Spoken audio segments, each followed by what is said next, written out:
பார்க்கறதுக்கு எவ்வளோ அழகாக இருக்குது.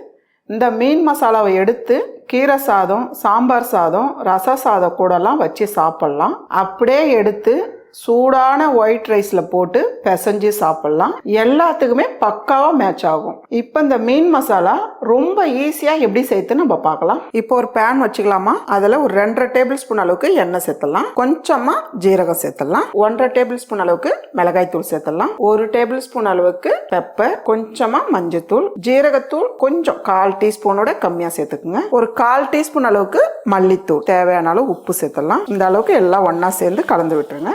சின்னதா ஒரு வெங்காயம் எடுத்து 1 பாதியமா அரைச்சு வச்சிருக்கேன். 1 டீஸ்பூன் அளவுக்கு இஞ்சி பூண்டு பேஸ்ட் சேர்த்துட்டு நல்லா கலந்து விட்டுருங்க. கொஞ்சமா கருவேப்பிலை.